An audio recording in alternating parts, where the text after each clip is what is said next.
तो ये जी। मेरी नीज है। ये भी आज ज्वाइन किया है उसने। हेलो स्वीटी। हेलो करूँ। जय मसीह दी। जय मसीह की, कैसे हो आप? ठीक। आपका स्वागत है हमारी इस मीटिंग में। खुदा आपको बरकत दे जब आप खुदा के कलाम को सुनते हैं। मैं ओके जबीज बेटा, अब आप गाना गा सकते हैं। या प्रेज़ लॉर्ड एवरीवन। खुदा की महिमा हो, खुदा के नाम को जलाल दें। खुदा ने फिर दोबारा हमें समय Praise the दिया Lord। है कि हम एकजुट होकर खुदा की महिमा करें, और खुदा ने ये अनहोना नहीं है कि हम इस उपस्थिति में खुदा की ये योजना है, और हर एक चीज उसके जीवन की पुस्तक में नोटिफाइड है। हम खुदा का धन्यवाद करते हैं। उसी तरह हम जरूर हर वक्त एक मनुष्य की चिंताओं को लेकर आता है, परंतु वचन कहता है पहले 32:5 में कि अपना बोझ यहोवा पर डाल दो जो संभालेगा, वो धर्मी मनुष्य को कभी टलने देगा। Cast all your anxiety on him because he cares for you. So आज का गीत भी यही कुछ हमें बताता है कि करता हूं मैं तेरी चिंता, तू क्यों चिंता करता है। आंसुओं के घाटों में साथ ना छोड़ूंगा तेरा। आइए हम साथ मिलकर खुदा की महिमा करें और खुदा के नाम को जलाल दें। हालेलुया। करता हूं मैं तेरी चिंता, तू क्यों चिंता करता है। करता हूं मैं तेरी चिंता, तू क्यों चिंता करता है। आंसुओं की घाटियों में साथ न छोड़ूंगा तेरा। आंसुओं की घाटियों में साथ न छोड़ूंगा तेरा। मेरी महिमा तू देखेगा, खुद को मेरे हाथों में दे दे। मेरी महिमा तू देखेगा, खुद को मेरे हाथों में दे दे। मेरी शक्ति मैं तुझको देता हूँ, चलाऊंगा हर दिन मेरी कृपा में। हालेलुया। मेरी शक्ति मैं तुझको देता हूँ, चलाऊंगा हर दिन मेरी कृपा में। करता हूँ मैं तेरी चिंता, तू क्यों चिंता करता है। आंसुओं की घाटियों में साथ ना छोड़ूंगा तेरा। आंसुओं की घाटियों में हाथ ना छोड़ूंगा तेरा। सभी तुझको भूलेंगे तो भी क्या मैं तुझको, सभी तुझको भूलेंगे तो भी क्या मैं तुझको भूलूंगा कभी। अपने हाथों में तुझे उठाकर चलाऊंगा हर दिन इसी जगह में। अपने हाथों में तुझे उठाकर चलाऊंगा हर दिन इसी जगह में। करता हूँ मैं तेरी चिंता, तू क्यों चिंता करता है। आंसुओं की घाटियों में हाथ न छोड़ूंगा तेरा। आंसुओं की घाटियों में हाथ न छोड़ूंगा तेरा। अब्राहम का मैं परमेश्वर हूँ, अद्भुत कार्य क्यों ना करूँगा। अब्राहम का मैं परमेश्वर हूँ, अद्भुत कार्य क्यों ना करूँगा।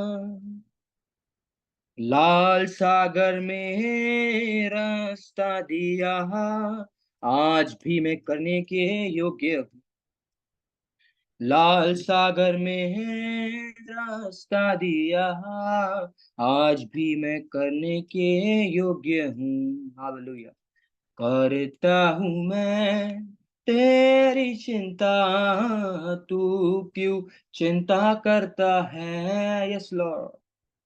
करता हूँ मैं तेरी चिंता, तू क्यों चिंता करता है? आंसुओं की घाटियों में हाथ न छोड़ूंगा तेरा। आंसुओं की घाटियों में हाथ न छोड़ूंगा तेरा। हालेलुया। करता हूँ मैं तेरी चिंता, तू क्यों चिंता करता है? तू क्यों चिंता करता है? तू क्यों चिंता करता है? Hallelujah. Thank you Jesus. Amen. Thank you very much for this beautiful song, Jabez. खुदा आपको बरकत दे, आशीष दे। आइए अपने सिरों को झुकाएंगे और हम प्रार्थना में जाएंगे। हमारे स्वर्गीय खुदावन, हम आपके निहायत ही शुक्रगुजार हैं, धन्यवाद करते हैं प्रभु कि आप हमारे परमेश्वर, हमारे खुदावन हैं। आप हमसे प्यार करते हैं और आपने हमारे लिए खुदावन अपनी जान दी है ताकि हम आपके लहू से खरीदे जाएं और फिर दोबारा से खुदावन उसी बाग अदन में आप हमें लेकर जा सकें जहां से हम एक बार गिरे थे। खुदावन, हमें आप अपनी कुवत, अपनी ताकत दे। हमारे भजनों को जो आपके प्रभु आराधना के लिए गाए गए हैं, प्रभु वो आपको कबूल होने दे प्रभु। जो शब्द बोले जाएं प्रभु, इससे पहले कि हम आपके कलाम को अपनी जुबान पर लेकर आए, हमारे पापों को माफ कर दें। हमें प्रभु अपने पवित्र लहू से धोकर साफ करें और अपनी आत्मा का अभिषेक दें ताकि हर एक वचन जो हमारी जुबान पर आए, जो कानों तक पहुंचे और दिलों में बसेरा करे खुदावन, वो आपकी तरफ से हो। कोई भी ऐसा शब्द ना बोला जाए, ना सुना जाए जो खुदावन आपकी शान के खिलाफ हो, बल्कि हम प्रार्थना करते हैं कि आप हमें अपना बल और शक्ति और अपना ज्ञान दें। खुदावन, हम नहीं जानते कि किस तरह से आपके वचनों की व्याख्या कर सकते हैं, पर खुदावन आपकी आत्मा प्रभु हम में से हर एक को खुदावन अपने ज्ञान को और अपनी सच्चाई को दिखाने पाए और हम प्रभु यीशु मसीह के नाम से धन्य हो जाएं। प्रभु यीशु, हम सबका यहाँ जुड़ना, जो हमारे बीच में नए हैं उन सभी को खुदावन आपके हाथों में देते हैं। आपकी आशीष उनसे मांगते हैं खुदावन। जो हम पुराने हैं खुदावन, हम उनके लिए भी आपकी आशीष उसी तरह से मांगते हैं। हमें आपका वचन समझ आने पाए और खुदावन आपके भेद की बातों को प्रभु जी हमारे सामने, हमारे बीच में चमकाएं। इस प्रार्थना को यीशु के नाम से मांगते हैं, आमीन। आमीन। आमीन। आज जो आमीन। है हमारे बीच में सिस्टर आरती हैं, सिस्टर संगीता भी जो है वो जुड़े हैं। और कौन है हमारे बीच में नए? बाकी सिस्टर जैसी जो है वो भी मिसिंग थे 1-2 दिन में, आई थिंक। तो हमारे बीच में है, हम आप सभी का स्वागत करते हैं। आज जो हमारा विषय है yes sister Sangeeta. Thank you.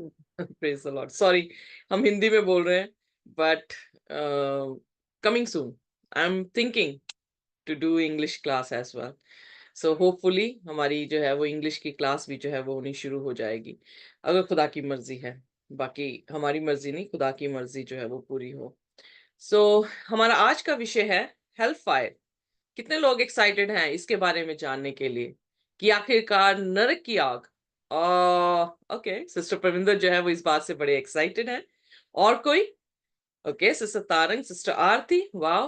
अगर सिस्टर आरती अपना थोड़ा सा परिचय दे दें तो दैट विल बी नाइस। हमें पता लगे कि हमने आपको कैसे इस ग्रुप में जो है वो पाया है, किसने आपको जो है इस ग्रुप के बारे में बताया है। सो आप जो है वो थोड़ा सा बोल सकते हैं, बता सकते हैं, हेलो कर सकते हैं हमारे साथ, इफ यू डोंट माइंड। जी सिस्टर, प्रेज लॉर्ड सिस्टर, सबको जय मसीह की। एक्चुअली मैं मिनिस्ट्री ऑफ प्रेयर की मतलब एक मेंबर हूँ, जैसे कि प्रोमिला सिस्टर, जेसी दीदी, सब ये हमारे ग्रुप के हैं। और आज मुझे प्रोमिला सिस्टर और तरंग सिस्टर ने बहुत मुझे एनकरेज किया कि प्लीज आप जुड़ो करके। कल का भी बहुत अच्छा था, तो आज भी आप जुड़ो, टाइम निकालो, प्रभु आपको ब्लेस करेंगे। मैंने ऑलरेडी फर्स्ट टाइम इससे पहले भी ज्वाइन किया था, अच्छा लगा था मुझे बहुत, पर थोड़ा वो बच्चे हैं, काम नहीं हो पाता करके, इसलिए नहीं जुड़ पा रही थी। बट आज प्रभु ने हेल्प किया तो मैं जुड़ पाई। Thank you praise the sister. Lord. Praise the lord, खुदा का शुक्र है। इससे पहले कि मैं आपसे गुफ्तगू करूं खुदा के कलाम से, मैं आपके ओपिनियन जानना चाहती हूँ, इफ यू डोंट माइंड, कि आप बताएं कि आप हेल फायर के बारे में क्या समझते हैं और क्या सुन रखा है, और आपके दिमाग में क्या पिक्चर जो है इसके बारे में है। कभी ना बुझने वाली आग। ये हमेशा हमेशा जलने वाली आग। अनंत काल तक, मतलब जैसे लोग जलते रहते हैं कि आग में, और उस टाइप से। ओके। और जो भी इविल है, अनराइचियस पीपल है, उनको उसमें हमेशा के लिए डाल दिया जाएगा। It is like a eternal hello fire, तो या नेवर क्वेंचिंग। ओके। तो वहां उनको पनिशमेंट मिलेगा। बहुत भयानक जगह है। अच्छा जी। जो कि धरती के नीचे है, ऐसा बोलते थे लोग। हम्म। धरती के नीचे होगा, और वहाँ अलग अलग डिपार्टमेंट्स होते हैं, काइंड ऑफ। वहाँ पे डाला जाएगा, वहाँ पे तेल होगा, वहाँ पे ऐसे ऐसे लोग डाल दिए जाएंगे, और उनको रोस्ट किया जाएगा इस टाइप से। बेसिकली सो ये सब एनीथिंग। यूट्यूब से देख के लोगों को पता चलता है, क्योंकि यूट्यूब में जो एनिमेशन है, 3D एनिमेशन उसका। ओके। तो क्या सिस्टर आरती कुछ कहना चाह रहे हैं? सिस्टर आरती। नो सिस्टर, जो उन्होंने कहा जैसे कि अनंत काल की आग सिस्टर, बस नहीं। ओके। सो आप यहाँ पर इकट्ठे इसलिए हुए हैं ये देखने के लिए कि अनंत काल की आग में दुष्ट लोग जो कैसे जलेंगे और आप कैसे खुश होंगे।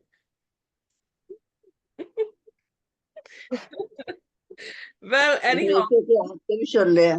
हाँ जी। परमेश्वर के आग के शोले भी हैं। अच्छा, वो भी देखने आए आप। ओके, हमारे बीच में शिखा भी जो है आज जुड़े हैं। आपका भी स्वागत है Shikha. That's nice that you are with us. So यानी ये काफी एक्साइटिंग टॉपिक है जिसमें बहुत सारे लोग जो है वो सुनने आए हैं। खुदा मुझे माफ करे कि आपकी उम्मीदों पे मैं बहुत बुरा तरह से पानी डालने वाली हूँ।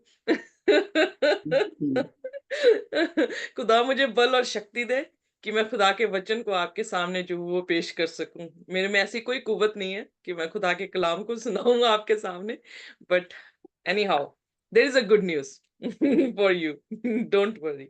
सो खुदा का वचन जो है, जो हमारे बीच में आने वाला है, वो बहुत सारे भेदों को जो है वो हमारे सामने खोलेगा, और खुदा हमें जो है वो बरकत देगा। आमीन। आमीन। हमें हमें आमीन आमीन। अब ध्यान से।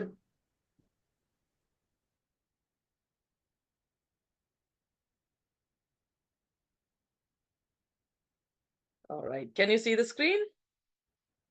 जी हाँ जी sister. Will a loving God burn sinners in hell forever? So हमारा जो है आज का शीर्षक ये है कि क्या हम हमेशा हमेशा तक दुष्टों को जलते हुए देखेंगे।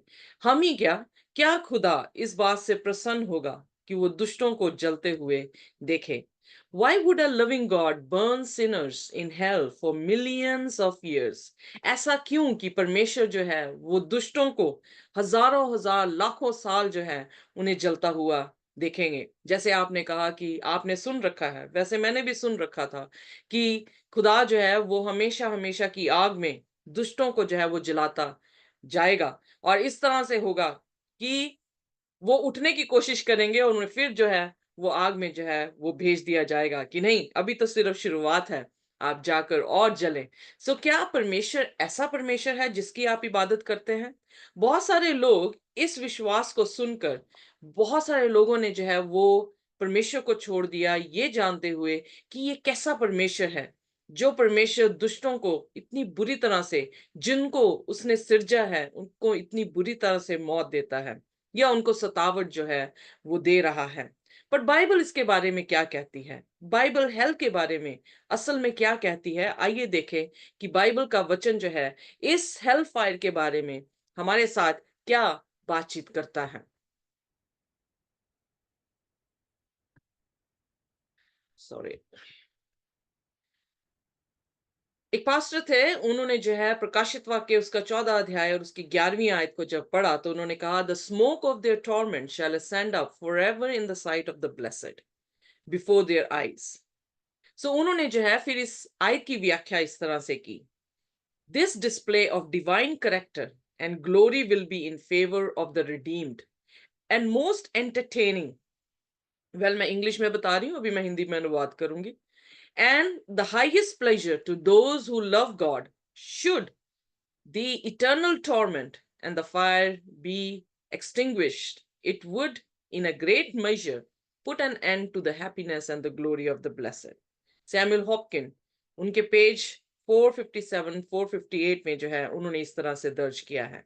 यानी यहाँ पर प्रकाशित वाक्य उसका 14 अध्याय उसकी 11वीं आयत में, अगर आपके पास मेरे साथ खोलें वचन, प्रकाशित वाक्य उसका 14 और उसकी 11वीं आयत. उनकी पीड़ा का धुआं युगानुयुग उठता रहेगा, और जो उस पशु और उसकी मूर्ति की पूजा करते हैं और जो उसके नाम की छाप लेते हैं, उनको रात दिन चैन न मिलेगा. यहाँ पर जब उन्होंने बाइबल कोट की है कि the smoke of their torment shall love, oh God, sorry, the smoke of their torment shall ascend up forever in the sight of the blessed. Bible में ऐसा नहीं लिखा है कि धर्मियों के सामने खुदा उनको क्या करेगा, टॉर्मेंट करेगा, या उनकी स्मोक जो है वो हमेशा हमेशा के लिए जो है वो उड़ती रहेगी. ना ही ऐसा लिखा है कि ये जो है वो डिवाइन करेक्टर और ग्लोरी को इस फेवर में, यानी जो रिडीम हैं, जिन्होंने यीशु मसीह पर विश्वास किया है, उनको ये फेवर दिया गया है कि उनके लिए ये एंटरटेनमेंट होगा, कि वो हाईएस्ट प्लेजर जो है वो लोग लेंगे जिन्होंने परमेश्वर से प्रेम किया है. क्या देख के कि उनके जो भाई जन हैं जिन्होंने यीशु मसीह को नहीं अपनाया है, उन लोगों को जो है वो जलते देखेंगे. क्या आपके लिए ये एक एंटरटेनमेंट होगा? क्या आप समझते हैं कि आप यरूशलेम की दीवारों पर बैठकर पॉपकॉर्न खाते हुए आप ये एंजॉय करेंगे कि आपके भाई या आपके बंधु जो भी जिन्होंने यीशु मसीह को ग्रहण नहीं किया है वो आग में जल रहे हैं और उनकी आग बुझ नहीं रही है. सो यहाँ पर लिखने वाले जो प्रचारक हैं उन्होंने इस तरह से कहा कि ये आग जो है ना बुझने वाली होगी, और ये जो है अगर बुझ जाती है किसी भी तरीके से तो ये हमारी खुशी का जो है वो अंत होगा. मुझे ये बताएं कि आपकी खुशी नए यरूशलेम में यीशु मसीह होंगे, या ये होगा कि आप दुष्टों को हमेशा हमेशा तक मरते हुए देखेंगे? मुझे इस क्वेश्चन का सवाल का जवाब दें और उसके बाद मैं आगे चलूंगी. What do you think? Will you be happy? क्या आप खुश होंगे इस नजारे को देख? नहीं नहीं खुश होंगे. नहीं, बिल्कुल नहीं, बिल्कुल नहीं, दुख होगा बहुत. क्यों? आपको क्यों दुख होगा? क्योंकि इसलिए दुख हमारे होगा कि भाई बंधु हैं, वो क्यों जल रहे हैं, उनको देखकर Yes. अच्छा नहीं लगेगा ना, हमें दुख होता है उससे. मतलब So, जितनी जिंदगी हाँ जी, जिन्होंने, हाँ, जिंदगी, लाइफ जितनी इज जिंदगी प्रेशियस. हमने जी है, उन्होंने भी जी है, बट उसमें वो सजा जो है वो बहुत ज्यादा है, लाइक इटर्नल, अगर हम बोलते हैं तो. एग्जैक्टली. क्योंकि अगर आप पापी होते हुए, अगर आप मॉर्टल होते हुए अपने भाई बहनों के लिए इतना सोचकर आप महसूस कर रहे हैं कि आप दुखी होंगे, इमेजिन उस परमेश्वर के बारे में जो परमेश्वर बिल्कुल पवित्र है, जो परमेश्वर अपने लोगों से प्रेम करता है, वो परमेश्वर जिसने अपना तख्त छोड़कर क्रूस पर आकर आपके लिए और मेरे लिए जान दी है, क्या वो इस चीज को देखना पसंद करेगा? क्या ये उसके लिए एंटरटेनमेंट होगा? क्या वो उसको देखकर जो है वो पूरी जिंदगी जो है वो खुश रह सकेगा? आइए देखिए प्रकाशित वाक्य और उसका 21वां अध्याय पढ़ दिए मेरे साथ. प्रकाशित वाक्य उसका 21 अध्याय और उसकी 4थी आयत जो है हम उसको पढ़ते हैं. प्रकाशित वह वाक्य उनकी 21 और जी 4, सॉरी, वह रेवलेशन उनकी 21 वर्स 4. 20 ओके. वह उनकी आंखों से सब आंसू सब पोंछ डालेगा, और इसके बाद मृत्यु न रहेगी, और न शोक, न विलाप, न पीड़ा रहेगी. पहली बातें जाती रही. अब यहां से इस आयत से आपको क्या समझ आता है? क्या पीड़ा रहेगी? क्या दुख नहीं रहेगा? क्या मौत रहेगी? क्या आंसू रहेंगे? बाइबल में क्या लिखा है? जब प्रभु यीशु मसीह इस धरती को नया बना देगा तो यहाँ पर कोई भी आंसू जो है वो नहीं रहेगा. तो फिर कैसे हो सकता है कि आग में जलती हुई रूहें जो है वो रोती हूं?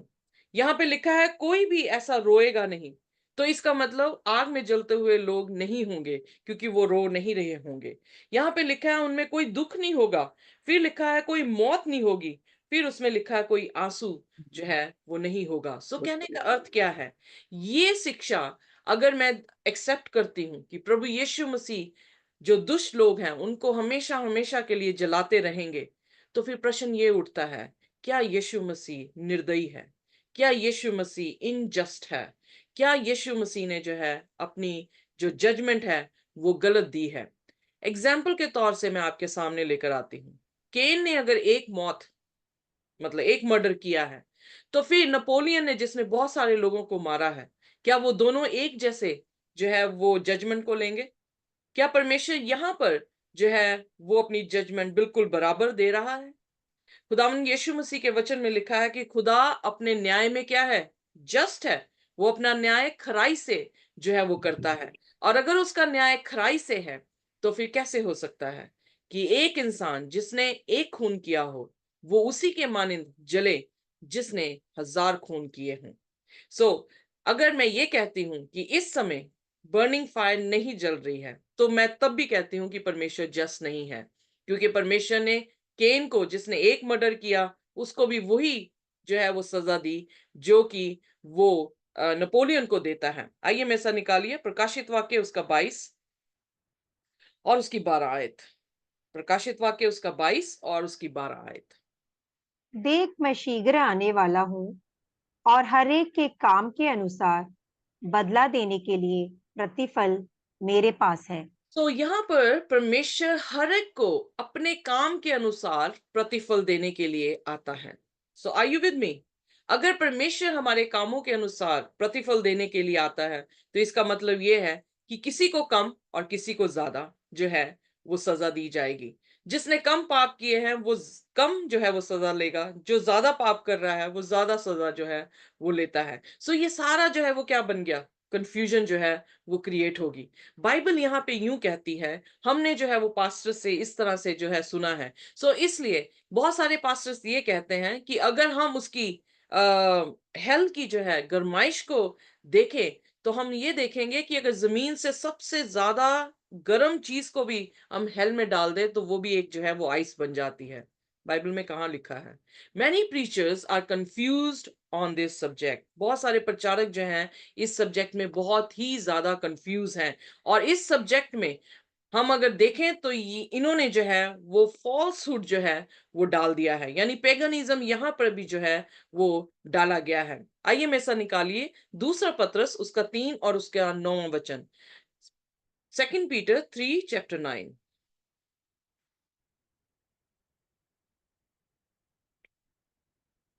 प्रभु अपनी प्रतिज्ञा के विषय में देर नहीं करता, जैसी देर कुछ लोग समझते हैं, पर तुम्हारे विषय में धीरज धरता है, और नहीं चाहता कि कोई नष्ट हो, वरन यह कि सबको मन फिराव का अवसर मिले। सो ये वर्स आपको क्या बताती है?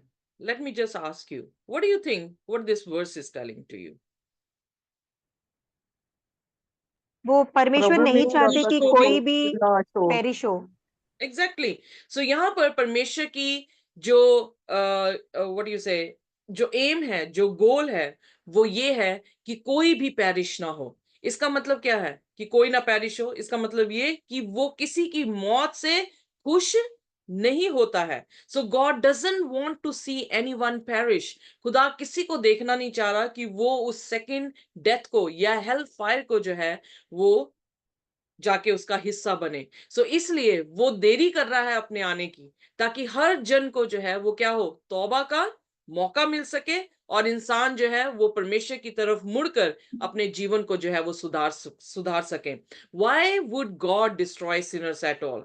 फिर ये प्रश्न उठता है कि खुदा जो पापी हैं उनको क्यों मारना चाहता है?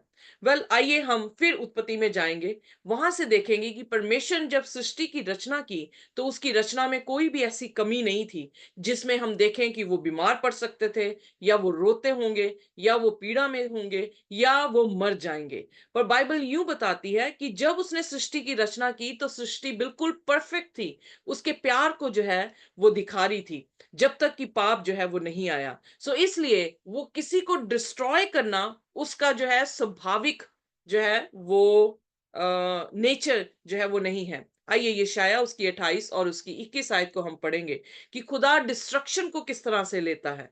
पहली चीज हमने ये देखी पतरस की पत्री में कि परमेश्वर नहीं चाहता कि कोई भी जो है वो नाश हो। अगर उसे नाश करना भी पड़ा तो वो उसके लिए कैसा एक्ट होगा। आइए देखिए यशायाह उसकी 28 और उसकी 21 आयत।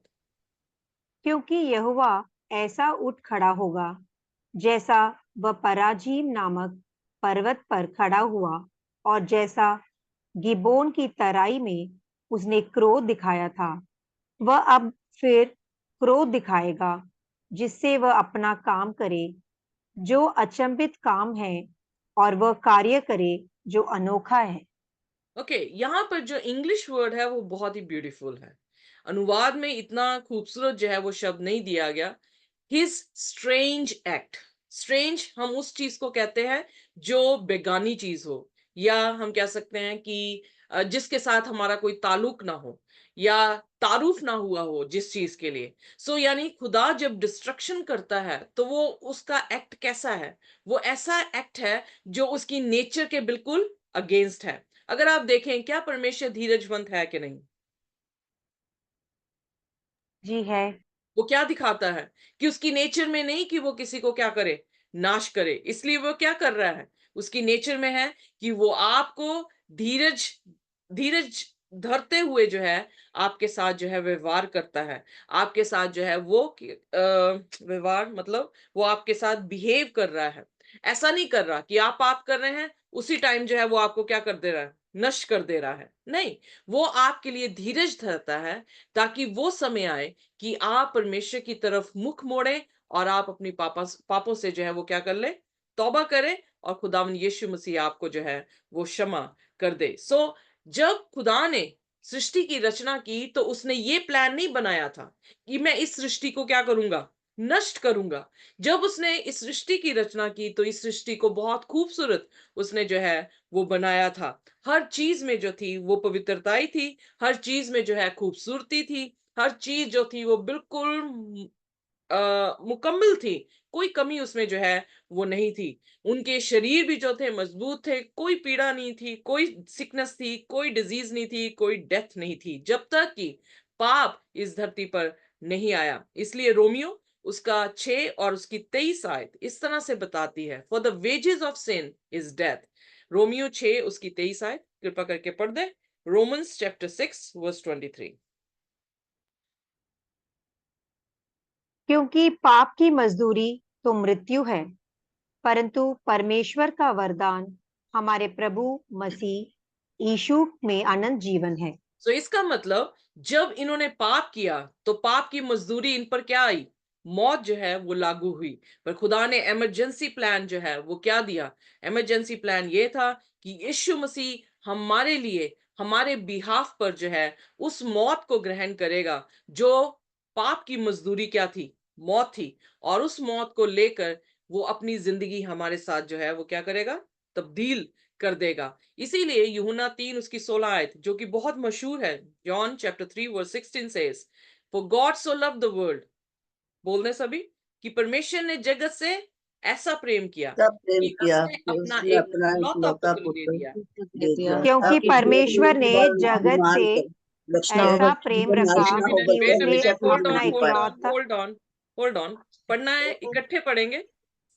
हाँ 1 जी। 2 3 स्टार्ट। यस। क्योंकि परमेश्वर ने जगत से जगत से ऐसा प्रेम ऐसा किया कि प्रेम उसने रखा अपना कि उसने अपना इकलौता पुत्र इकलौता दे दिया, पुत्र दे दिया ताकि ताकि जो जो कोई इस कोई पर उस पर विश्वास करे विश्वास करे रखे वह नष्ट न वो हो नाश ना हो परंतु बल्कि अनंत अनंत जीवन जीवन पाए। पाए। इस आयत में जो है जो कि बहुत मशहूर आयत है, आमीन। सो इस आयत में जो है वो खूबसूरती क्या है कि जो कोई भी यीशु मसीह पर विश्वास करेगा उस पर जो है हेल फायर की मौत जो है वो नहीं लागू होगी। क्यों? क्योंकि यीशु मसीह ने उस मौत को हमारे बदले में जो है क्रूस पर उठा लिया है। सो इसलिए हम यीशु मसीह पर क्यों विश्वास करते हैं कि यीशु मसीह ने हमारी मौत सही और वो अपनी जिंदगी हमें देता है। सो इसलिए जो कोई उस पर विश्वास करता है वो हमेशा का जीवन पाता है। सो इसलिए यीशु मसीह क्या करने की कोशिश कर रहे हैं, जो हमने बाग्यदन में खो दिया था वहीं जो है हमें दोबारा लेकर जो है वो जा रहे हैं। पर किसके जरिए से? यीशु मसीह के लहू, उसकी कुर्बानी के जरिए से जो कोई इस पर विश्वास कर लेगा वो हमेशा का जीवन पाएगा, और वो जो है उसी बागेदन में दोबारा भीतर जो है वो आ जाएगा। So what was lost is been restored. Okay, so जो खो गया था उसी को दोबारा क्या कर रहे हैं प्रभु यीशु मसीह, रिस्टोर जो है वो कर रहे हैं, उनको फिर दोबारा से जो है वो ले रहे हैं। So Eden was lost but restored, the same Eden by Jesus Christ. Are you with me? Clear? हाँ जी जी। ओके, सो इसलिए हमने जब हेवन के बारे में सीखा तो हेवन के बारे में हमने वही चीजें सीखी जो हम देख रहे थे कि बागेदन में माहौल था। जैसे बागेदन में माहौल था वैसे ही जो है वो न्यू यरूशलेम यानी नए यरूशलेम में भी जो है वो पाया जाएगा। सो पर पाप के कारण क्या हुआ? पाप के कारण जो है लोग जो है वो पापी हुए, और पापी होने के नाते उन पर जो है वो मौत लागू। होता है। जब मौत हमारे पे आती है, हम ऑलरेडी सीख चुके हैं कि जब हम मर जाते हैं तो हम जो है वो सो जाते हैं। सो खुदावन एक दिन जो है उसने ठहराया है जब वो तुरी फूकेगा, और जो मसीह में सोए हैं वो सब जो है वो जी उठेंगे। पर फिर दूसरी रेजरेक्शन में हम ऑलरेडी सीख चुके हैं, प्रकाशित वाक्य में भी जो 20 अध्याय में हमने पाया है कि 1000 साल के बाद दूसरी रेजरेक्शन जो है वो होगी। वो किन की होगी? धर्मियों की कि दुष्ट की? दुष्ट की। दुष्टों की दुष्ट जो की। है वो होगी। और दुष्ट परमेश्वर के की। वचन में लिखा है धन्य है वह जो पहले पुनरुत्थान यानी फर्स्ट रेजरेक्शन के भागी होंगे, क्योंकि दूसरी मौत उन पर लागू नहीं होगी। नहीं तो होगी। जब 1000 साल के बाद प्रभु यीशु मसीह आकर रेजरेक्ट दुष्टों को दोबारा करेंगे तो शैतान और दुष्ट जो है वो क्या कर रहे हैं? वो खुदा के उस सिटी को जो नए यरूशलेम है उसको जो है वो घेर के फिर दोबारा से हमला करने लगते हैं। और बाइबल में लिखा है प्रकाशित वाक्य उसके 20 अध्याय में कि उस बार फिर क्या होगा? आग और गंधक जो है वो आकर उन्हें क्या कर देगी? भस्म जो है, भस्म कर देगी। भस्म जो है वो कर देगी। सो बाइबल यूं इस तरह से इस कहानी को जो है वो बताती है। पर अब प्रश्न उठता है कि ये हेल फायर बनी किसके लिए है? आइए मैं सर निकाले मत्ती उसका 25 और उसकी 41 वर्स। एक आई डोंट नो हिंदी। तब हाँ जी, तब वह बाईं ओर वालों से कहेगा, हे शापित लोगों, मेरे सामने से उस अनंत आग में चले जाओ जो शैतान और उसके दूतों के लिए तैयार की गई है। सो आप अपने दिमाग में ये आराम से बिठा लें कि ये हेल फायर जो है आपके लिए नहीं बनाई गई है, क्योंकि यीशु मसीह आपके लिए जो है वो मर गए हैं। आपके लिए जो है उसने एक दरवाजा खोल दिया है जो कि यीशु मसीह खुद है। जब उस दरवाजे से आप निकलेंगे तो आप पिता तक जो है वो पहुंच जाएंगे। सो यानी through Jesus we can reach the heavenly kingdom, we can go to the father। so हम स्वर्ग की भाषा में जो है वो हो सकते हैं। यहाँ पर ये हेल फायर जो कि एवरलास्टिंग फायर यहाँ पे दी गई है वो किसके लिए प्रिपेयर की गई है? डेविल एंड हिज एंजल्स के लिए। सो ये दुष्ट और उसके दूतों के लिए जो है वो तैयार की गई है। जैसे मैंने ऑलरेडी आपको कितनी बार एग्जाम्पल भी दे दी है कि अगर बाई चांस इसमें आग जल रही हो और मैं इसको छोड़ू ना तो वो आग क्या करेगी? मुझे भी जो है वो ले लेगी। सो एग्जैक्टली इसी तरह से है कि जब हम शैतान को पकड़ के रहते हैं, जब हम उसके कामों को पकड़ के रखते हैं, तो जो आग शैतान और उसके दूतों के लिए खुदा ने बनाई है वो हमें भी जो है वो क्या कर देगी? हमें भी जो है वो भस्म कर देगी। सो इसलिए हेल फायर जो है वो मिलेनियम के बाद परमेश्वर जो है वो डाल रहा है। प्रश्न ये उठता है, बहुत सारे लोग ये विश्वास करते हैं कि हम मरने के बाद जो है या तो स्वर्ग में चले जाते हैं या नरक में जो है वो चले जाते हैं। सो प्रश्न फिर यहाँ पर इनजस्टिस का जो है परमेश्वर के प्रति उठता है। सो कोई भी डॉक्ट्रिन जो खुदावन के करेक्टर को चेंज करके दिखाए या खुदावन के गॉस्पल को चेंज कर दे, वो डॉक्ट्रिन खुदा की तरफ से जो है वो बिल्कुल नहीं है। खुदा का करेक्टर है प्रेम वाला, खुदा का करेक्टर है जस्ट का। सो इसलिए अगर वो अपनी जस्टिस जो है वो बेटर नहीं दे रहा, मुकम्मल नहीं दे रहा, तो इसका मतलब वो डॉक्ट्रिन जो है उसमें कोई खराबी है और हमें दोबारा खुदा के कलाम को पढ़ने की जो है वो जरूरत है। मैं एग्जाम्पल हमेशा ये देती हूँ कि अगर खुदा जो है स्वर्ग में हमें ले जाते हैं मरने के बाद, तो फिर वो बड़ा दिन क्यों है जिसमें वो आके तुरी फूकेगा और जितने जो है मसीह में सोए हैं वो सारे के सारे जो है वो जी उठेंगे। ऐसा क्यों कि जब स्वर्ग में चले ही गए थे तो फिर दोबारा से कब्र में क्यों भेजा गया और फिर कब्र से फिर हमें जो है उठाया क्यों गया? दूसरा प्रश्न, अगर हम मरने के बाद हेल में जा रहे हैं तो अगर मैंने एक पाप किया है और मैं जो हूं वो 1000 पाप करने वालों से पहले जाकर जो है हेल फायर में गिर जाती हूं, तो फिर किसने ज्यादा सजा पाई? उसने जिसने 1000 पाप किए थे या उसने जिसने एक पाप किया था? सो यहां से जो है हम एक चीज देखते हैं कि परमेश्वर की जजमेंट जो है यहां पर वो निकम्मी ठहरती है, क्योंकि खुदा ने जिस इंसान ने एक पाप किया था उसको ज्यादा सजा दे दी, क्योंकि जिसने 1000 पाप किए थे वो 100 साल के बाद आके जो है वो मरता है, पर मैं उससे पहले मर जाती हूँ और मैंने जो है उस पाप की सजा उससे 100 साल ज्यादा जो है वो पाली थी। इस कहानी में जब मुझे उसके करेक्टर्स का बयान ये कहानी करती है तो मुझे लगता है कि उसका करेक्टर ऐसा नहीं है। जैसे कि आपने भी कहा कि आप भी नहीं देख पाएंगे, अगर आप पापी होते हुए ये नहीं देख सकते तो खुदा जो सबसे प्रेम करने वाला है, who is God of love, पहला यूहन्ना 4 उसके 8 में लिखा है परमेश्वर प्रेम है, अगर वो प्रेम है तो वो कैसे इन्हें जो है वो जलते हुए देख सकता है? यानी कुछ कहीं पर गड़बड़ है जहां से ये गड़बड़ी की आत्मा हमारे बीच में आई है। प्रश्न उठता है, व्हेन डज हेल अकर? ये जो हेल है वो कब जो है वो होगी? आइए, अगर खुदावंद यीशु मसीह का कलाम है, अगर आपने उसके पैराबल्स को सुना है तो मती उसका 13 अध्याय और उसकी 40 आयत में जब यीशु मसीह, ये पैराबल है पर मैं आयत पहले दे रही हूं, ये पैराबल है जब यीशु मसीह ने कहा कि मनुष्य के पुत्र ने अच्छा बीज बोया पर दुश्मन ने आके क्या कर दिया, बुरा बीज जो है इसमें डाल दिया। और वो बुरा बीज कौन सा दुश्मन था? शैतान था जिसने बुरा बीज बोया। पर दोनों को जो है वो क्या किया, कहा गया कि दोनों साथ इकट्ठे जो है साथ बढ़े। साथ साथ जो है वो बढ़े। कब तक? जब तक कि अंत का समय जो है वो ना आ जाए, कटनी का समय जो है वो ना आ जाए। आइए पढ़िए मती उसका 13 और उसकी 40 आयत। Matthew chapter 13 verse 40। अतः जैसे जंगली दाने बटोरे जाते और जलाए जाते हैं, वैसा ही जगत के अंत में होगा। तो यहाँ पे क्या लिखा है, कब जो है वो होगा ये चीजें? 41 भी पढ़ेंगे सिस्टर जी, 2 मिनट यहीं पे रहना। यहाँ पे लिखा है कि वो जो वीड हैं, टेयर्स हैं, यानी जंगली बीज हैं, उनको क्या कर दिया जाएगा? उन्हें सभी को इकट्ठा कर दिया जाएगा। कहाँ पे फेंका जाएगा?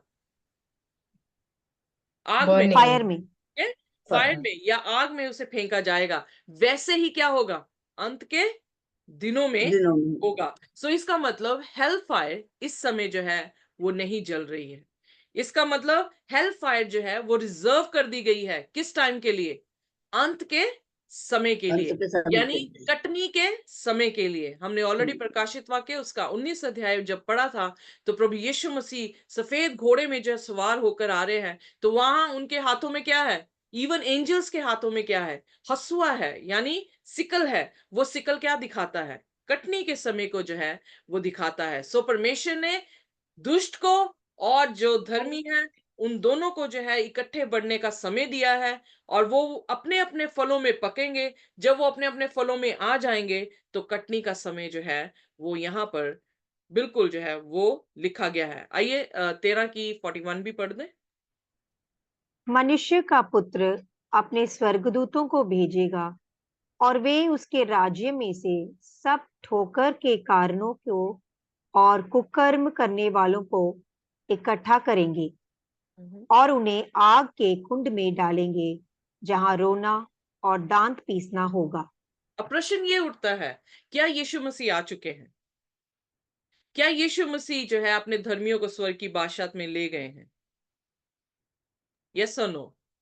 अभी नहीं, नहीं अभी है। नहीं लेकर गए। इसका मतलब हेल फायर की जो मौत है अभी तक किसी पर भी जो है वो लागू नहीं हुई है। इसीलिए ये एविडेंस है कि मरने के बाद इंसान क्या है, वो अपनी कब्र में जो है वो विश्राम कर रहा है और यानी वहां पर जो है वो सो रहा है।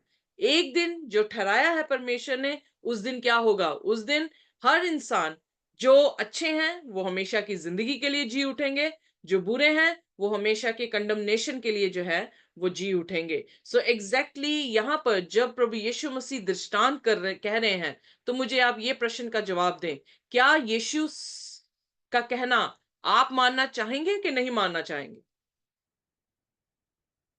जी, मानना चाहिए। मानना चाहेंगे। सो यहाँ पर जो है यीशु मसीह बोल रहे हैं और दुनिया में जो है प्रचारक जो है वो प्रचार कर रहे हैं।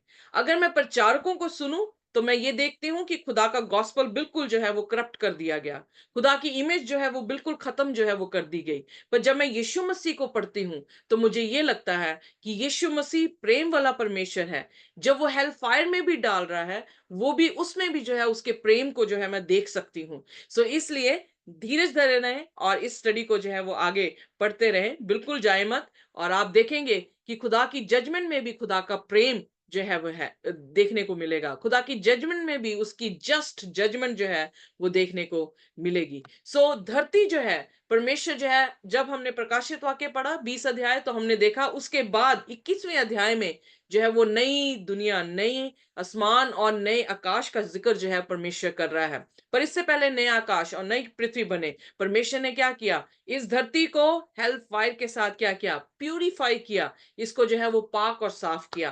प्रश्न ये उठता है कि यीशु मसीह जो है वो स्वर्ग की बादशाह बनाने से पहले इसको क्यों खत्म कर रहे हैं?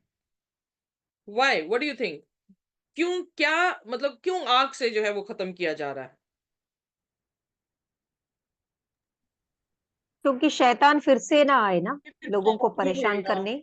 एग्जैक्टली। सो यहाँ पर जो है इसलिए ताकि ना पाप रहे, ना पाप की जड़ रहे, ना ही कोई ऐसा मौत जो है वो रहे। इसीलिए प्रकाशित वाक्य 21 उसकी 4 में क्या लिखा है, ना रोना होगा, ना दुख होगा, ना मौत होगी, ना ही पाप होगा।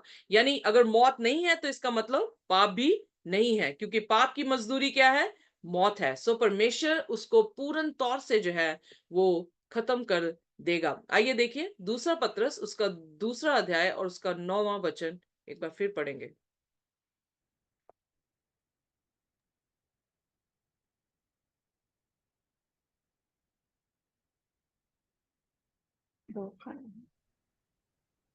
तो प्रभु भक्तों को परीक्षा में से निकाल लेना और अधर्मियों को न्याय के दिन तक दंड की दशा में रखना ही भी जानता है। यहाँ पे अंग्रेजी में बड़ा खूबसूरत लिखा है, तभी मैं हमेशा अंग्रेजी की जो वो आयतों को रखती हूँ। वो ये है, to reserve the unjust unto the day of just judgment to be punished। Are you clear with this word? कह रहा है कि उसने क्या किया है, अधर्म के लोगों को रिजर्व करके रखा है, यानी उनकी रिजर्वेशन करके रखी है। किस दिन के लिए? जब तक कि जजमेंट का दिन ना आ जाए, और तब वो उनको क्या करेगा, पनिश जो है वो करेगा। बहुत सारे चर्च लीडर्स जो है वो ये प्रचार करते हैं कि हमारी सोल जो है वो इमोर्टल है, यानी हम जो है वो मर नहीं सकते हैं। पर आइए मेरी एक और आयत निकालें, जो कि उत्पत्ति उसका 3 अध्याय और उसकी 22 आयत से जो है हम पढ़ेंगे।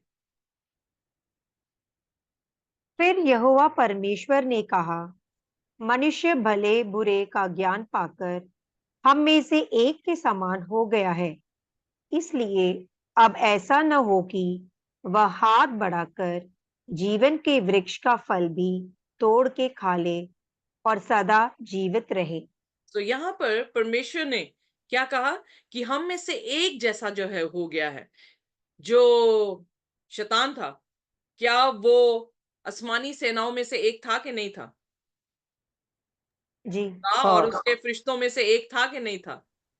हाँ, जी एग्जैक्टली। था, जी था। तो इस वर्स को इस तरह से मैं क्लेरिफाई कर रही हूँ कि खुदा ये नहीं कह रहा कि वो खुदा के जैसा हो गया है। उसका मतलब हमारी होस्ट में से एक जैसा जो है वो हो गया है, और हम जानते हैं कि वो किसके जैसा हो गया था, शैतान की तरह हो गया था। तो उसने क्या कहा, मैं नहीं चाहता हूं कि ये जिंदगी के फल को खाकर हमेशा हमेशा के लिए क्या हो जाए, जीवित हो जाए। सो यानी सिनर इमोर्टैलिटी नहीं चाह रहा था। Are you with me? वो नहीं चाह रहा था कि पाप जो है वो सदैव के लिए जीवित रह जाए, या पापी जो है वो सदैव के लिए जीवित रह जाए। तो उसने भी 23वीं आयत में क्या कहा, आइए पढ़ दे। इसलिए यहोवा परमेश्वर ने उसको अदन की वाटिका में से निकाल दिया कि वह उस भूमि पर खेती करे जिसमें से वह बनाया गया था। आगे बढ़ने। इसलिए आदम को उसने निकाल दिया और जीवन के वृक्ष के मार्ग का पहरा देने के लिए अदन की वाटिका के पूर्व की ओर करूबों को और चारों ओर घूमने वाली ज्वालामय तलवार को भी नियुक्त कर दिया। तो यहाँ पर जेनेसिस चैप्टर 3 और उसकी वर्स 22 से 24 जब हम पढ़ते हैं तो हम ये देखते हैं कि परमेश्वर की इंटेंशन क्या थी। हमें इमॉर्टल उसने नहीं बनाया था, हमें मॉर्टल ही रहने दिया। तभी उसने एक अपना फरिश्ता जो था वो जिंदगी के फल के समीप जो है वो खड़ा कर दिया, ताकि आदम और हवा उसे खाकर क्या हो जाए, अमर ना हो जाए। यानी वो पाप में हमेशा हमेशा के लिए जीवित प्राणी ना बन जाए, बल्कि उन्हें वही बना के रखा कि वो प्रभु यीशु मसीह के मार्गदर्शक से, यानी उसकी प्लान ऑफ रिडेम्पशन से जो है इस वरदान को दोबारा जो है वो ले सकते हैं। क्या जब हम प्रकाशित वाक्य पढ़ रहे थे तो वहां पर ये वरदान है कि प्रभु यीशु मसीह उन लोगों को जो जय पाए उन्हें जो है जीवन के फल से खिलाएगा। क्या हाँ जी है। एग्जैक्टली तो इसका मतलब बागेदन में अमरता थी, न्यू यरूशलेम में, नए यरूशलेम में अमरता है, पर बीच में जो है वो क्या हुआ, पाप के कारण इंसान अमर नहीं रहा। इंसान जब मर जाता है तो वो क्या हो जाता है, सो जाता है, यानी वो खत्म हो जाता है। उसका स्मरण, उसका प्यार, उसकी ईर्खा और जो कुछ सूर्य के नीचे होता है उन सब से जो है उसका भाग जो है वो खत्म हो जाता है। सबोपदेशक यानी इक्लेसियास्टिस उसकी 9 और उसकी 5th वर्स में जो है इसी तरह से लिखा गया है। सो ये हेल फायर हमारे मरने के बाद हम नहीं जा रहे हैं वहां पर, ओके, क्योंकि परमेश्वर के वचन में यीशु मसीह ने खुद ये शब्द कहे हैं कि उसने जो है वो अंत के समय के लिए इसको रखा है। फिर वो पैराबल में कह रहा है अंत के समय में, कटनी के समय में पतरस जो है वो कह रहा है कि ये रिजर्व करके रखा है जजमेंट के टाइम में। जजमेंट का टाइम कब होगा, जब यीशु मसीह हमारे कामों के जरिए हमारा परिणाम जो है वो लेकर इस दुनिया में, इस धरती पर जो है वो आएंगे। सो इसलिए सेकंड कमिंग तक कोई भी इंसान हेल फायर में नहीं जाता है। हर कोई जो मर गया है वो मिट्टी में जो है वो मिल गया है, उसकी श्वास, उसका ब्रेथ जो है वो परमेश्वर के पास जो है वो पहुंच गई है, यानी उसकी स्पिरिट जो है परमेश्वर के पास पहुंच गई है। सो इसलिए यीशु मसीह के आने तक हर एक मृतक जो मर चुका है वो इंतजार कर रहा है अपनी फाइनल डेस्टिनी के लिए। यानी कुछ लोग हायर डेस्टिनी के लिए, जैसे कि हमारी मिनिस्ट्री का नाम है, और कुछ लोग जो है वो कंडेमनेशन के लिए जो है वो अपनी कब्रों में जो है वो इंतजार कर रहे हैं। Any question, clear with that? Yes. Clear. Okay, so आइए मत्ती उसका 16 और उसका 27वां वचन जो है वो हम पढ़ेंगे। Matthew chapter 16 verse 27। मनुष्य का पुत्र अपने स्वर्गदूतों के साथ अपने पिता की महिमा में आएगा और उस समय वह हर एक को उसके कामों के अनुसार प्रतिफल देगा। तो यहाँ पर मनुष्य का पुत्र अपने पिता की महिमा के साथ आएगा, यानी स्वर्गीय दूतों के साथ आएगा, और वो रिवॉर्ड उनके कामों के अनुसार देगा। So is it clear? खुदावन यीशु मसीह के ये शब्द हैं। प्रभु यीशु मसीह ने कहा कि मैं मनुष्य का पुत्र जब दूसरी बार इस धरती पर अपने फरिश्तों के साथ आ रहा हूं तो वो मैं सभी को उनके कामों के अनुसार इनाम देने के लिए आता हूं। सो एग्जैक्टली जैसे प्रकाशित वाक्य में 22 अध्याय के 12वें वचन में, रेवलेशन 22 वर्स 12 में जैसे कहा गया है, एग्जैक्टली वैसे ही यीशु मसीह यहाँ पर भी जो है वो कह रहे हैं। सो इसका मतलब जो जजमेंट है या जजमेंट का रिवॉर्ड है वो तब तक नहीं दिया जाएगा किसी भी जात, किसी भी लोग को, किसी भी इंसान को, जब तक यीशु मसीह दोबारा नहीं आते हैं। इसीलिए पौलुस टाइटस की पुस्तक में कहता है this is the blessed hope, ये हमारे लिए जो मसीह पर विश्वास करते हैं उनके लिए आशीषित आशा है कि प्रभु यीशु मसीह इस धरती पर जो है वो आएंगे और हमें स्वर्ग की बादशाहत में जो है वो लेकर जाएंगे। इसीलिए सवाल जो है यहाँ पे समाप्त हो जाता है मेरा, कि जब मैं ये सोचूं कि मरने के बाद मैं स्वर्ग में चली जाऊंगी और फिर यीशु मसीह आने पर मुझे फिर जो है कब्रों से उठाकर अपने साथ स्वर्ग की बादशाहत में लेकर जाएंगे। सो ये बेतुकी बात लगती है, पर जब खुदा के वचनों को हम पढ़ते हैं, जब पूरी होल पिक्चर को हम देखते हैं, कलाम को अच्छी तरह से पढ़कर देखते हैं, तो पता लगता है कि वो बड़ा इवेंट इसी पर्पस के लिए जो है वो खास है। इसी पर्पस के लिए प्रकाशित वाक्य 8 उसकी पहली आयत में आधा घंटा जो है वो साइलेंस है। कहां पर? हेवन में। क्योंकि सारे के सारे स्वर्गीय दूत जो है वो तुरी लेकर प्रभु यीशु मसीह के साथ बादलों पर इस धरती पर आने वाले हैं, ताकि जब वो आखिरी तुरी फूंके तो क्या हो, जितने मसीह में मरे हैं, पहला तस्लोनियन उसकी 4 और उसकी 16 और उसकी 17 आयत यूं बताती है। आइए कोई भी जन इसको जो है वो पढ़ सकता है। पहला तस्लोनियन उसकी 4 और उसकी 16 और 17। क्योंकि प्रभु आप ही स्वर्ग से उतरेगा, उस समय ललकार और प्रधान दूत का शब्द सुनाई देगा और परमेश्वर की तुरही फूंकी जाएगी, और जो मसीह में मरे हैं वे पहले ही जी उठेंगे। तब हम जो जीवित और बचे रहेंगे उनके साथ बादलों पर उठा लिए जाएंगे कि हवा में प्रभु से मिले, और इस रीति से हम सदा प्रभु के साथ रहेंगे। बाइबल की जो डॉक्ट्रिन है वो ये बताती है कि हम सब, इससे पहले कि यीशु मसीह जो है वो बादलों पर आए, हम सब जो मर जाएंगे वो कब्रों में मसीह में सो जाएंगे। और मसीह में सोना मतलब मसीह में हम छुप जाएंगे, ताकि जब वो आए तो हमें जिला सके।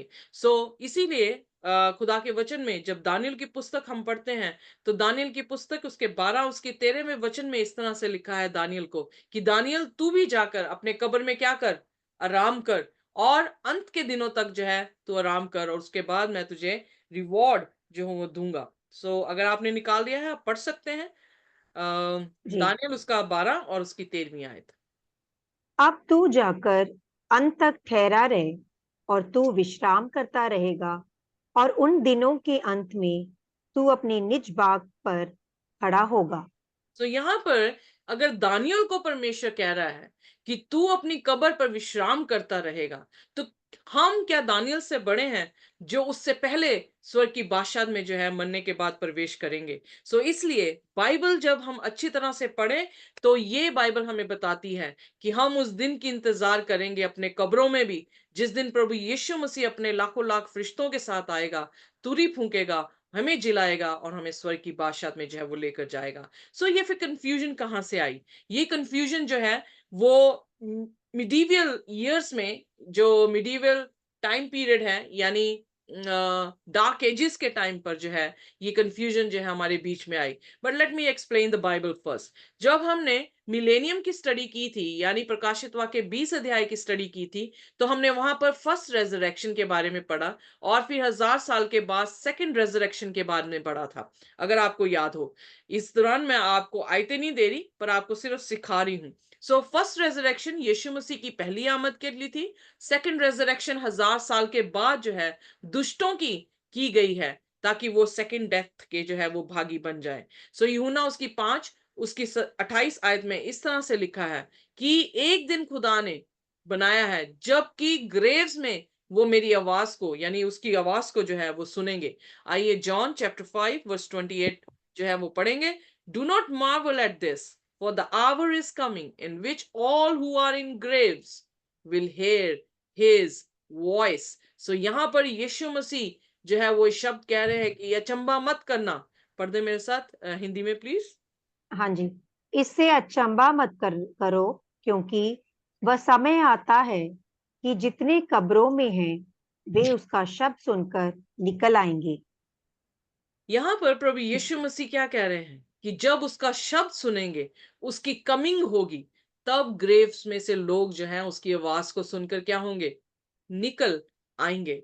इसका मतलब जब तक यीशु मसीह नहीं आ रहे, तब तक ना धर्मी स्वर्ग में जा रहा है और ना अधर्मी जो है वो नरक में जा रहा है। क्योंकि हमने खुदा के कलाम से ये सीख लिया कि हेल फायर जो है मरने के बाद नहीं जा रहे हम, पर hell fire end of the age में है, और जब कटने का समय है उसके बाद है। प्रकाशित वाक्य में 1000 सालों के बाद है। इसका मतलब यीशु मसीह पहले आएंगे, जितने धर्मी हैं वो जी उठेंगे, यीशु मसीह के साथ स्वर्ग की बादशाहत में जाएंगे।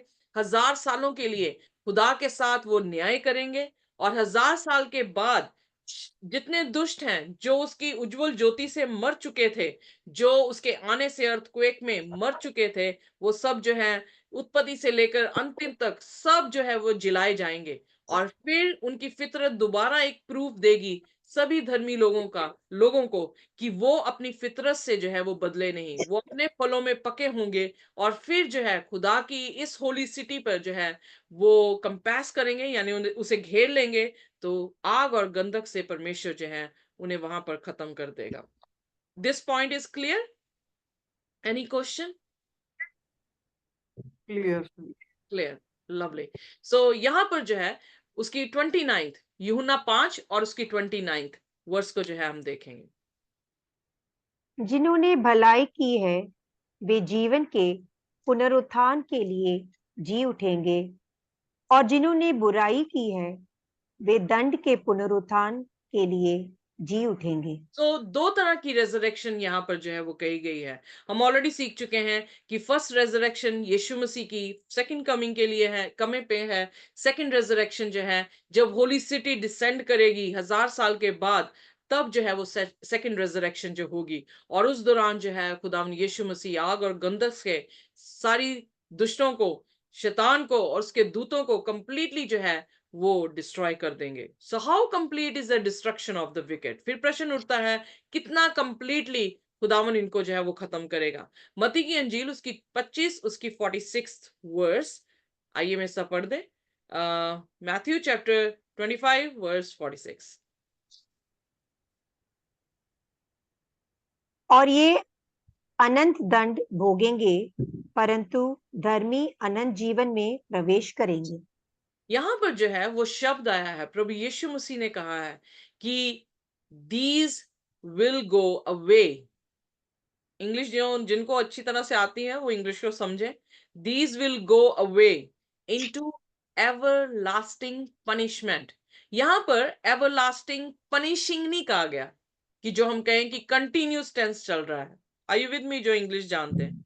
सो जब हम कंटिन्यूस टेंस यूज करते हैं, जैसे मैं कर रही हूं, तो हम यूज करते हैं आई एम डूइंग। सो यानी डू जो मेरा वर्ब है, subject plus helping verb plus verb, verb के साथ प्लस आईएनजी लगता है, जो ये दिखाता है कि ये कंटिन्यूस जो है वो वर्क चलेगा। यहां पर ये नहीं कहा एवरलास्टिंग पनिशिंग, यहां पे ये लिखा है ever lasting punishment. Ever which last, that punishment will be given to the people. Well, अब आप मुझे कहेंगे कि अपनी तरफ से जो है आप बना रहे हैं, but let me explain more. These will go away into everlasting punishment, but the righteous into eternal life. दो तरह के रास्ते हैं जो परमेश्वर ने अपने कलाम में जो है वो दिए हैं, चाहे वो सकरा हो चाहे वो चौड़ा हो। दो तरह के घर उसने बताए हैं, या फिर चट्टान पे बना हुआ घर या फिर भालू पे बना हुआ घर। दो तरह के उसने मास्टर बताए हैं, मास्टर्स यानी दो तरह के स्वामी बताए हैं। एक प्रभु यीशु मसीह है, दूसरा जो है वो शैतान है। दो तरह के उसने जो है डेस्टिनीज बताई हैं। यहाँ पर एक डेस्टिनी है जो जिंदगी की है, जो रिवॉर्ड सभी को एक जैसा दिया जाएगा कि वो हमेशा की जिंदगी को जो है वो पाएंगे। दूसरा रिवॉर्ड जो है वो भी पनिशमेंट एक ही है कि वो हमेशा के लिए क्या हो जाएंगे, मर आपकी भट्टी में। या आग की भट्टी में मर जो है वो जाएंगे। सो अब जब एग्जाम्पल हमारे सामने है, कोई ऐसी एग्जाम्पल अगर आपको याद हो, मैं इसको हटा देती हूँ सॉरी मैंने पहले दे दी। सो एग्जाम्पल आपको याद हो जिसे आग और गंधक से जलाया गया हो, क्योंकि जब हम 7 और प्लेग्स मोरा। का जिक्र करते हैं, 7 प्लेग्स का जिक्र करते हैं, तो हमारे लिए एग्जाम्पल जो है ऑलरेडी दे दी गई है, जो मूसा के समय में 10 महामारियां आई। सो जब हम देखते हैं कि किस तरह से योना नबी जो है वो पेट में 3 दिन, पेट की मछली के पेट में 3 दिन जो है 3 रात रहा, उसी तरह से एग्जाम्पल दी गई कि यीशु मसीह भी जो है वो कब्र में रहेंगे। सो कोई ऐसी एग्जाम्पल है जो सुदूम, ओ गॉश सदाम गोमरा, वही मैं बोलने वाली थी। मोरा। मैं अच्छी टीचर नहीं हूँ, मैंने क्लू भी बोल, मैंने वर्स भी दिखा दिया। आई एम सो लूत तो लूत को हाँ जी, हाँ जी, जब लूत को वहां से जी निकाला एग्जैक्टली। सो सुदूम और गुमोरा का जो है वो जिक्र आता है। सो आइए देखिए, यहूदा उसका, यहूदा की पत्री 1 ही अध्याय है, उसका 7वां वचन। जिस रीति से सदोम और अमोरा और उनके आसपास के नगर जो इनके समान व्यभिचारी हो गए थे और पराये शरीर के पीछे लग गए थे, आग के अनंत दंड में पड़कर दृष्टांत ठहरे हैं। सो ये जो है सुदूम और गोमरा हमारे लिए दृष्टांत है। अगर पहला करंथियन उसका 11 अध्याय देखें तो वहां पर मूसा का और इजरायली कौम का पानी से गुजर जाना बपतिस्मे को दिखाता है। उस आग के खंबे को या बादल के खंबे को यीशु मसीह को दर्शाता है। उसके पत्थर को यीशु मसीह को दर्शाता है। वो एक तरह का दृष्टांत है हमारे लिए। इसीलिए पहला करंथियन 11 उसकी 10 में लिखा है, ये कहानियां हमारे लिए दृष्टांत है और अंतिम दिनों के लिए हमारे लिए चेतावनी है। सो अगर वो सारी कहानियां हमारे लिए शिक्षाएं हैं, तो ये भी कहानी जो है परमेश्वर के वचन में लिखा है कि हमारे लिए क्या है, एग्जाम्पल है।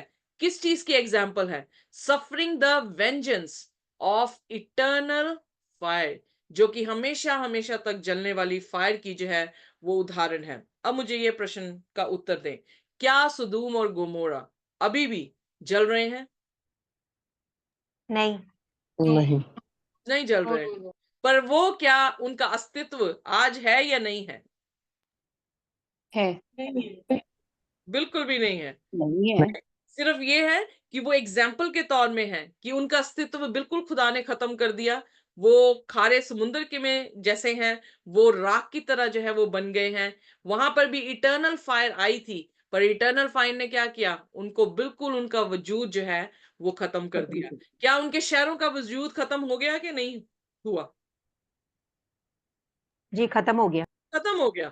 वो रहे ही नहीं, ना लोग रहे ना बिल्डिंग्स दिख रही हैं वहां पर। ओके, वो बिल्कुल खारा समुंदर हमारे लिए एक एग्जाम्पल खुदा ने बना दी है। किस चीज की? Suffering the vengeance of eternal fire. जब परमेश्वर ये कह रहा है कि वो जो है अपनी एवरलास्टिंग जो है वो फायर के साथ, हेल फायर के साथ उन्हें खत्म कर देगा, तो इसका अर्थ क्या बनता है कि जैसे सुदूम और गोमरा को उसने आग और गंधक से जो है वो खत्म किया। आइए मेरे साथ निकालिए दूसरा पत्रस उसका 2 अध्याय उसका 6वां वचन। दूसरा पत्रस, second Peter, second chapter verse 6। और सदोम और अमोरा के नगरों को विनाश का ऐसा दंड दिया कि उन्हें भस्म करके राख में मिला दिया, ताकि वे आने वाले भक्तिहीन लोगों की शिक्षा के लिए एक दृष्टांत बने। सो यहाँ पर भी जो है पत्रस क्या कह रहा है? पत्रस यही कह रहा है कि उनको कैसे खत्म कर दिया खुदा ने, आग और गंधक से खत्म किया, और उनको हमारे सामने एक एग्जाम्पल के रूप में जो है वो रखा कि वो किस तरह से परमेश्वर अंतिम आग को और गंधक से जो है वो दुष्टों को खत्म करेगा। यानी उसने यहाँ पे शब्द दिया है, turning the cities of Sodom and Gomorrah into ashes. Am I right?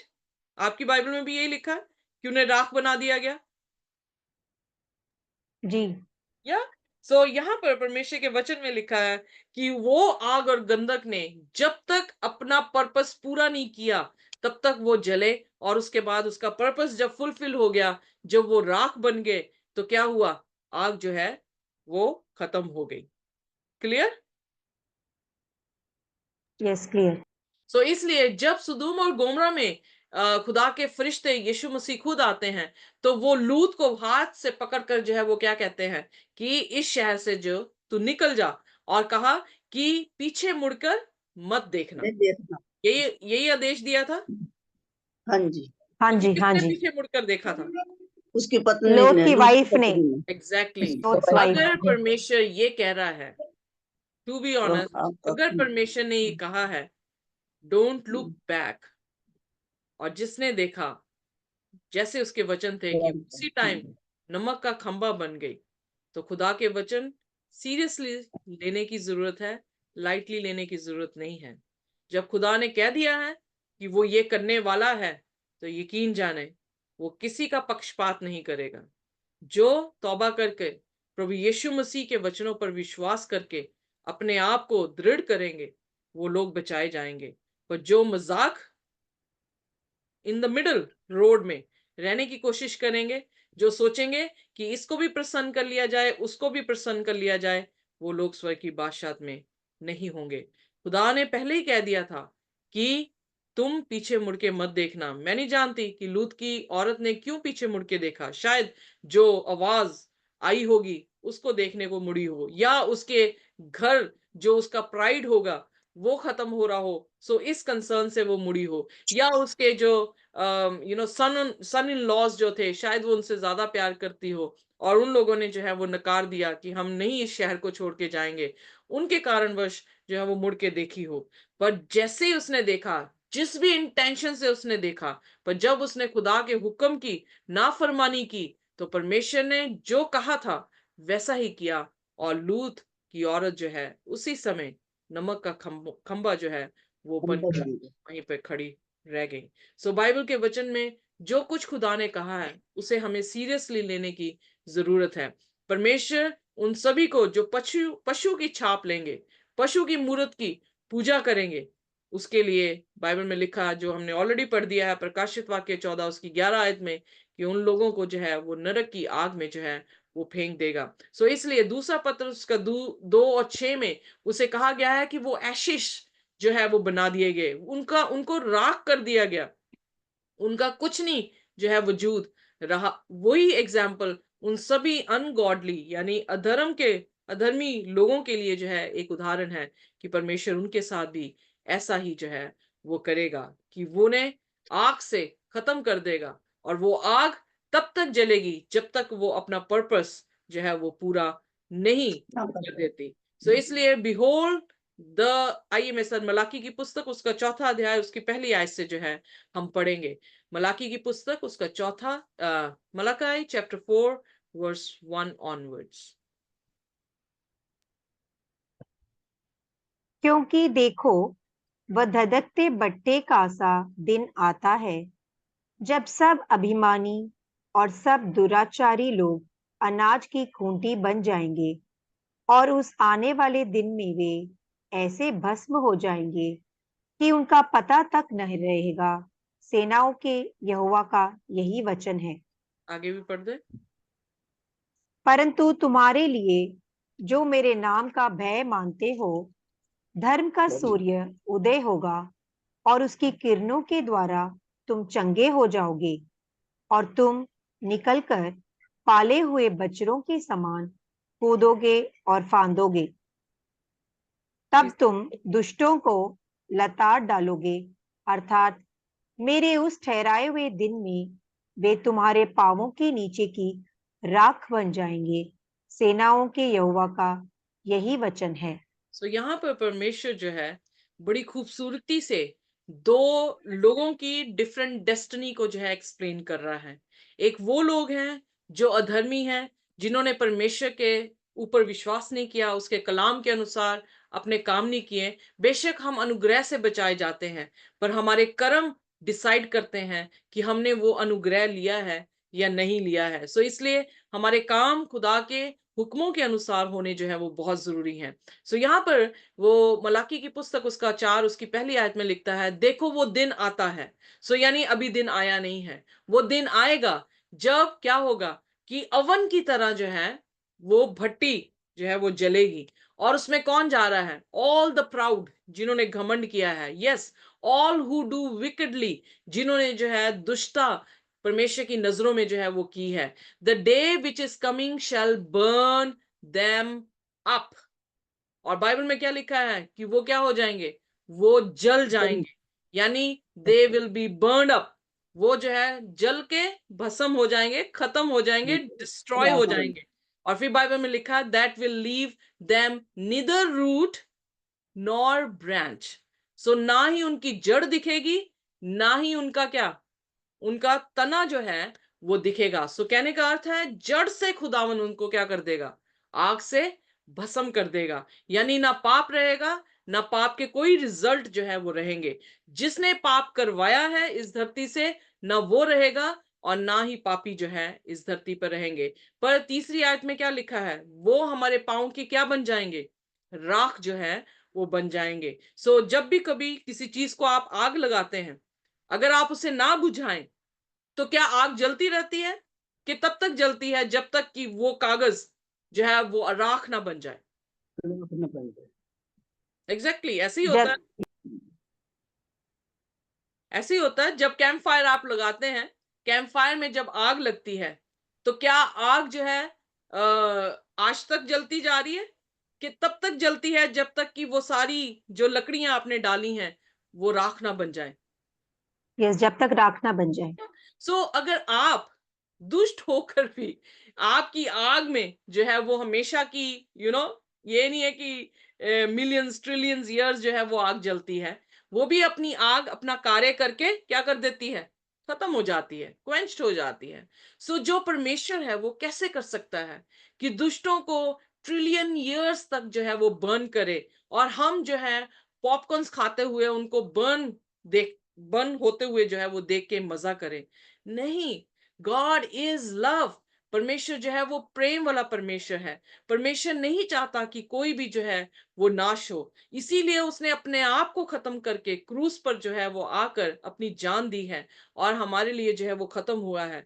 सो वो ये बताता है कि वो हमें बचाना चाहता है ताकि हम हमेशा की आग में खत्म ना हो जाएं, भस्म ना हो जाए, या वो आग हमें पूर्ण तौर से नाश ना कर दे कि हमारा अस्तित्व ही खत्म हो जाए। जिसको उसने बड़े प्यार से बनाया है, जिसने उसको कोख में जो है वो रचा है, वो नहीं चाहता कि वो बिल्कुल जो है वो खत्म हो जाए।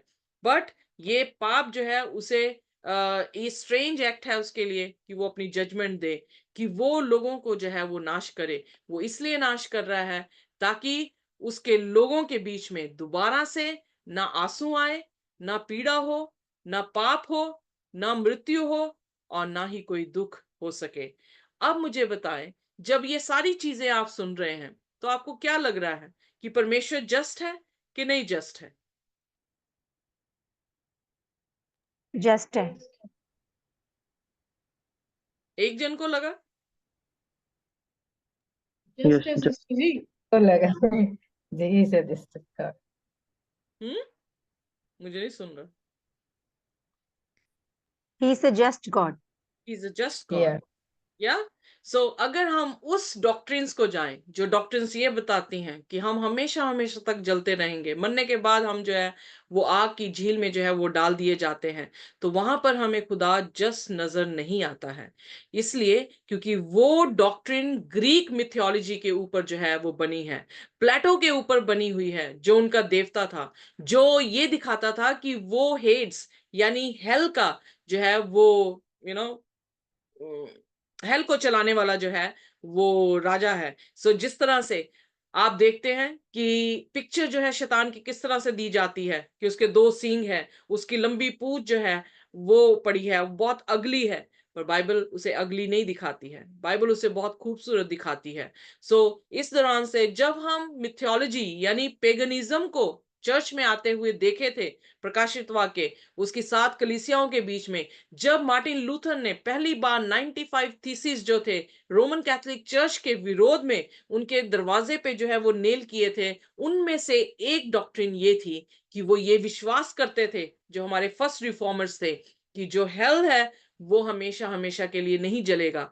हेल जो है वो अंत के दिनों के कटनी के समय के लिए रिजर्व करके रखा हुआ है। सो वो कलाम को पढ़कर उन्होंने अपने निचोड़ जो था बताए थे।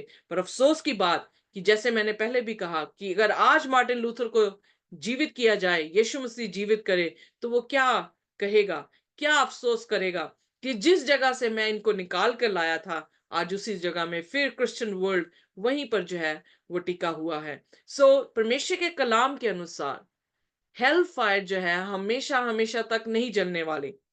इसका और भी एक्सप्लेनेशन है, कल जो है हम इसका बी पार्ट देखेंगे, पर आज यहीं पर हम समाप्त करते हैं। जो शब्द आए हैं फॉर एवर एंड एवर, जो शब्द आए हैं अनक्वेंचेबल, जो लाजरस और रिच मैन का पैराबल आया है जिससे लोग बहुत कंफ्यूज हैं, उसका जो है हम खुलासा कल जो है अपनी क्लास में करेंगे। पर आज तक हमें इतनी चीज समझ आई है कि परमेश्वर जो है वो हेल फायर को अंतिम दिनों में जो है वो लेकर आने पर है। इनफैक्ट यीशु मसीह के आने पर भी नहीं, बल्कि मिलेनियम में। और यकीन जानिए, जिन्होंने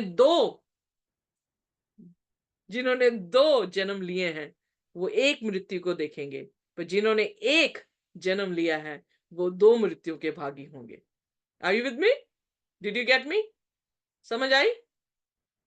हाँ जी सिस्टर, हाँ जी। जिन्होंने यीशु मसीह के नाम से दूसरा जन्म लिया है ना, जो निकोदेमुस से कहा, जब तक कोई नए सिरे से नहीं जन्मता, जब तक कोई पानी और आत्मा से बपतिस्मा नहीं लेता, तब तक वो स्वर्ग की बादशाहत को देख भी नहीं सकता है। सो जिसने दो जन्म लिए हैं वो एक मौत को देखेगा, जो फिजिकली मौत हम आम सब लोग जो है वो देखते हैं, पर वो यीशु मसीह के आने पर जो है वो जी उठेंगे और हमेशा हमेशा के लिए जो है वो प्रभु यीशु मसीह के साथ जिएंगे। पर जिन्होंने एक ही जन्म लिया है वो दो मृत्यु के भागी हैं, एक वो जो फिजिकल, दूसरा वो जो इटर्नल डेथ। और वो हमेशा हमेशा के लिए जो है वो राख बन जाएंगे, खत्म हो जाएंगे। और परमेश्वर जो है फिर नई जमीन और नया आकाश हमारे लिए बनाएगा, जिसमें कोई रोना नहीं होगा, जिसमें खुशियां और खुशियां ही होंगी। परमेश्वर का तंबू अपने लोगों के बीच में होगा, वो उनका परमेश्वर होगा और हम उसके लोग होंगे। आमीन। आमीन आमीन आमीन। आमीन। आप आमीन। सभी को आशीष और बरकत दे। आइए अपने सिरों को झुकाएं और प्रार्थना करेंगे। कोई भी जन जो है हमारे लिए प्रार्थना कर सकता है। आइए हम प्रार्थना करें।